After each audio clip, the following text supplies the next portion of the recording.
And welcome to AREC's GFN5's video presentation titled Person-Centered Approaches to Sensory, Behavioral, and Consumer Research and Analysis. I'm Allison Shoemate, AREC's Chief Marketing Officer. Joined with me today is Dr. Jessica Zedinak, CEO and Chief Research Officer, along with Sam Hampshire-Monk, VP of Global Regulatory Strategy and Client Operations. Thank you so much for both of you joining me and sharing your expertise today. So let's dive in. My first question is for Dr. Jessica Zedinak. What exactly do you mean by person-centered approaches? And how does this concept apply across sensory research, behavioral science, and consumer insights? That's a great question, Allison. When we talk about person-centered approaches, we refer to focusing our work with the individual first, and then turning to how the individual makes up the whole. This can be a lens that is applied as we do to all aspects of our work, whether it's product development and innovation, our work in the regulatory sciences, population modeling, or even the expansion of products to new markets. We rest on the basic psychological phenomenon known as the ABC approach. We have seen really great success using these approaches in the nicotine and tobacco industry, where we consider affect, the A, which are someone's feelings, behavior, which are actions, things we see or hear, and then cognitions, which is the C, our thoughts and our perceptions of each and every individual and person. And then we consider how these factors for each individual make up the totality, make up the population. More recently, you may have known this as the iceberg effect. And as you can see on the screen, what we see, again, which can be behavior, our tone, our gestures, or the things that we say, that part really is just a little bit of what is actually going on with a person, as you can see, which is underneath the water, which are the things that you can't see. If you fail to study all of what is under the surface, you really miss out on the true answer. So imagine applying this to product development, and you take a cohort of, say, 20 individuals or 40 individuals in a new segment that you want to launch a product into, and you only ask surface level behavioral based questions. Do you like this product? Does this seem to be a product you would use right now? What do you think about the packaging? Is this a product that you would pick up on the shelves? If you only ask what is on the surface and you don't dig into their thoughts, their initial reactions, their biases to certain images, to certain colors, how their past experiences have led them to have those biases, or you're not considering their fundamental beliefs and personal norms and cultural norms that go into an individual and the way they act, you're missing out on all of that. Or what about their future selves? We all have a part of us as an individual that sees ourselves in a certain light in the future. If you're not asking a consumer in a new market potentially, what would happen if we took away product A, B, and C? If you're not asking these types of questions that go way beyond the surface level, you are going to miss out on the true key, which is what their future selves will do once that product is on the market. So honestly, you can follow the regulatory guidelines and frameworks of any individual market or country all you want. And you can conduct the best regulatory science that is needed for an application to receive authorization. And in fact, you can even receive authorization to put a product on in a new market. But if you haven't aligned your product development, your business strategy with the individual and everything that encompasses a person, your product will likely fail once in the market. And we've actually seen this several times. Products that meet consumer preferences, individual preferences, are more likely to drive switching, gain market traction, and ultimately succeed through regulatory review.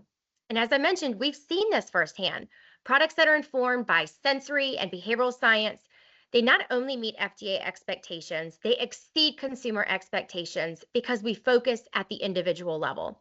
That's a sweet spot.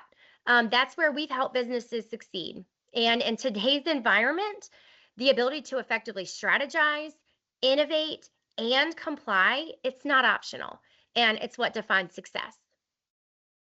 Thanks for that, Jessica. So now thinking about this concept that individuals, persons make up the whole, how would you describe the global landscape within the nicotine and tobacco industry? Sam, as VP of Global Regulatory Strategy, you analyze how international markets regulate within this space. How do the individuals within these markets fare when it comes to harm reduction opportunities? So think about smoking cessation as the sum of thousands, well, hopefully millions of individuals making healthier choices.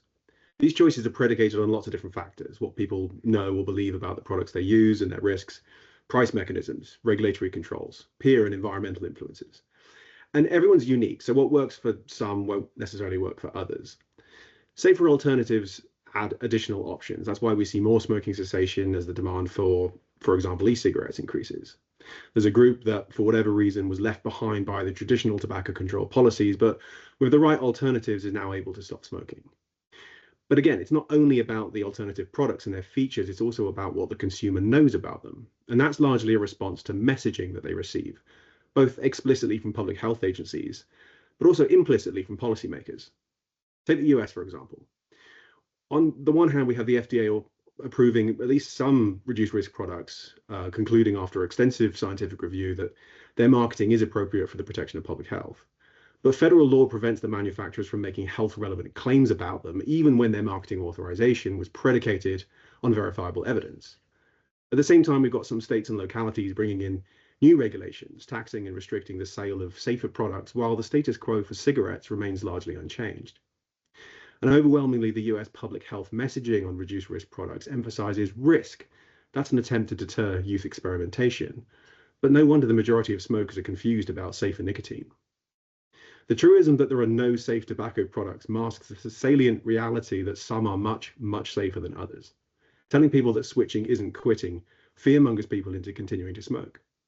If people don't understand that reduced risk products are indeed safer, that it's combustion and not nicotine that makes cigarettes dangerous, how can we expect more people to choose safer options? And we also need to correct misinformation among other groups too. When healthcare professionals or the friends and family of people who smoke are misinformed about nicotine, we lose opportunities to inspire and facilitate quitting attempts. Even where smoking is declining dramatically, led as it is in Japan and the US by substitutions to safer alternatives, the potential public health benefit is far larger still, because the overwhelming majority of smokers doesn't understand that it's not nicotine that's responsible for smoking-related cancers. So we need to do a better job at aligning health communication and policy to communicate a more consistent message. And the UK is actually a good example of this. There, the NHS advice leads with nicotine vaping is less harmful than smoking. It's also one of the most effective tools for quitting smoking. Now, that advice still communicates that vaping isn't completely harmless. It acknowledges the uncertainty about long-term health effects and reiterates that children and non-smokers shouldn't vape. But crucially, the opportunity is front and center. And that nuanced but clear message is also reinforced with a set of policies that increases the relative appeal of safer products. For example, we haven't seen flavor bans on e-cigarettes in the UK. And safer products like e-cigarettes have also been exempt from the high taxes that are levied against combustibles. So these key regulatory differences communicate to the public the different risk profiles of each product class. The UK has even announced plans to give free e-cigarette starter kits to disadvantaged smokers. And programs like this signal the government's support for THR in the right context, reducing stigma and skepticism. As a result, while there are still misperceptions about nicotine in the UK, these are markedly lower than in other countries.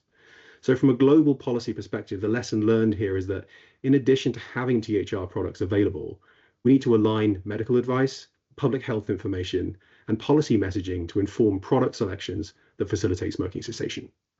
Thanks, Sam. And Dr. Zadinak, what predictions are you prepared to make about the future of tobacco harm reduction in the US? I believe we are at the brink of a tipping point. I've always said that countries, groups, organizations, etc., should be careful when even a small group of individuals get fed up enough with the status quo. And I think that's what we're seeing here in the United States. At that point, that's when people begin to stand up and say enough is enough. And they've already begun to do that here. Tobacco harm reduction is being integrated into independent private education courses for healthcare providers. And the truth of the continuum of risk will pretty soon be exposed to the entire US public. As I always say in life, the truth will prevail. It always does. And I think that is the same thing that we are about to see here in the United States when it comes to tobacco harm reduction and the opportunity of reduced risk products. Thank you, Dr. Zadinak and Sam, for joining me and sharing your insights today. Please go ahead and scan this QR code to connect with ARAC today. And we look forward to seeing you in June 2025 at GFN.